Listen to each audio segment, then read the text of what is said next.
Today we're talking about small everyday changes that you can make to raise your vibration. We all begin January with these big ideas of how we're going to spend the year.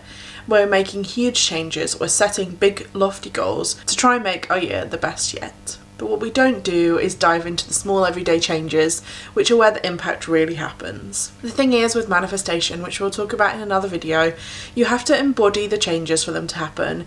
You can't just write a list of ideas and write a list of things that you want to change about your life and not embody them. These small everyday changes are what's going to help you embody your manifestation ideas and help you achieve them in 2022. These small everyday changes will help you improve your health and well-being in order for your body to be in the best state to accept your manifestation wishes and keep you on a high vibrational level to allow new in. These are the 10 smallest changes that have had the biggest impact on me in 2021. My well-being, my health, my mental health, my ability to stay positive, my confidence. Number 1, I make sure I'm waking up with a wake-up light. Especially now it's dark, it's cold. Try to wake up around the same time every day. This teaches your body rhythm, which it needs even if there's no structure anywhere else in your life. Our bodies are built to wake up and go to sleep around the same time every day. And a wake-up light in winter can really help trick your body into thinking the sun's coming up when it isn't. Secondly, start writing in your journal every morning, even if it's just to write the 3 things that you're grateful for today. I use my journal to plan everything that I do.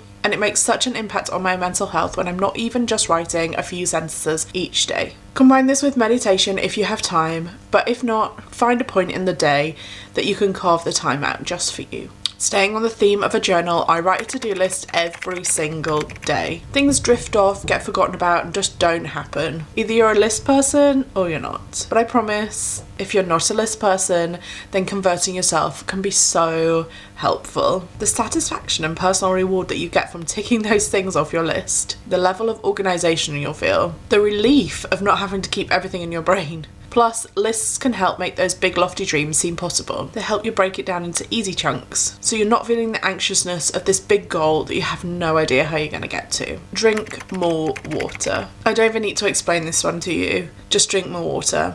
I've written a whole separate blog post on this, so I'll leave a link down below.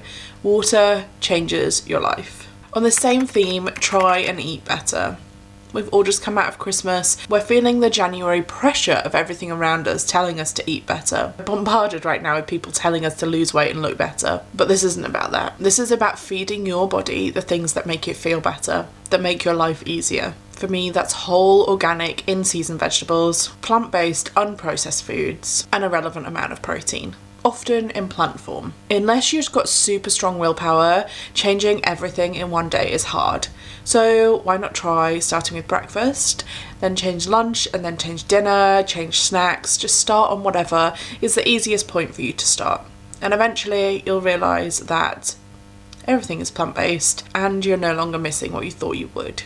I always start with refined sugar because refined sugar is the hardest thing for me to axe. I always have to have something on hand ready to swap my intense sugar cravings with and make sure my water bottle is topped up at all times so I don't throw it at someone. I also make a plan of what I'm going to eat for the week. I do my food shopping online with Riverford and Tesco, so I know what I'm putting in my basket and I know how many calories I'm going to be having most days. Doing this can sometimes be labelled disordered eating, and in some cases it is. I remain flexible in my diet and at no point do I punish myself for going off track. I do it because it makes me feel better. And if weight loss is a side effect of that, then so be it. The only thing I'd say is to make sure you're getting a good range of nutrients every day. Japan recommend all their citizens eat at least 30 different types of food every single day. It's a big jump from getting your 5-a-day vegetables, but a variety in diet helps your gut become healthy. Humans are not meant to not eat. They're also not made to eat food from a factory. Eating is good, it's enjoyable, it's healthy, but there has to be a balance.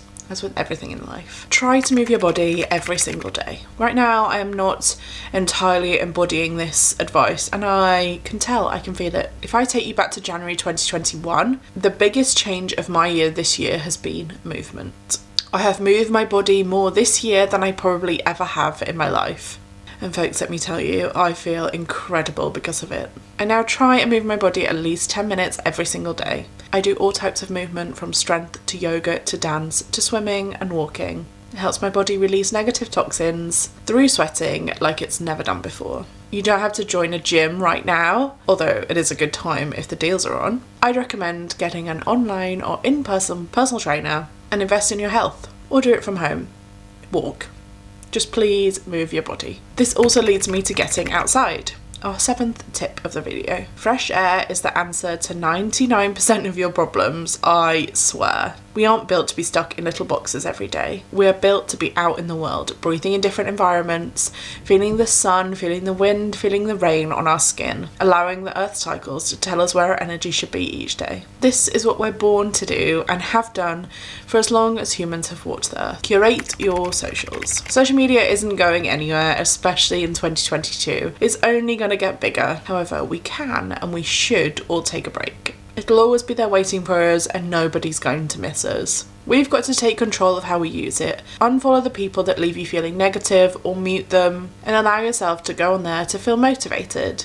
The moment it becomes negative, turn it off. Staying on a phone theme, leave your phone out of the bedroom. This is hard, and I am absolutely not perfect at it. But at least a couple of times a week, I try and plug my phone in the lounge, so it's not the last thing and the first thing I connect with. Instead, using the time to go inwards, because that is where we will find all the answers. Again, sticking with the phone theme, turn off your notifications.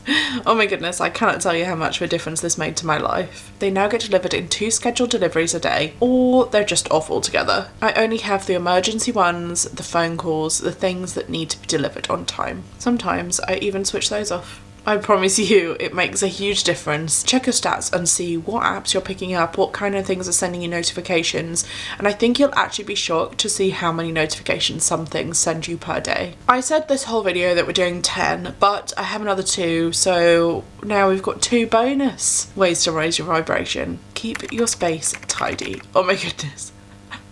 If you know me, I hang my head in shame. You will know that I am the messiest person literally alive. I mean, I'm not living in one of these hoarding houses or anything. I do try and tidy the house every day, but tidying doesn't come naturally to me. It's taken me a really long time to accept actually that I'm messy. It's seen as a bad thing in society to be messy, but I think you'll find a lot more people are messy than we realise. I now do a sweep of the house on a morning and on an evening to try and just keep my space as tidy as I can. There is always a spot that's messy, but it is what it is. Make a huge difference to how you feel if you try to keep the place tidy. And finally, my biggest change in 2021 came in being kind to myself, learning absolutely nothing will ever be perfect. That all my levels of softness are not a flaw, that letting go of the hard control over myself and everything around me is the only way to move forwards. I really hope you've enjoyed today's video. Please give it a like, a thumbs up, a share, a subscribe, a follow, whatever platform you're on. I have been Emma, and I will see you again tomorrow.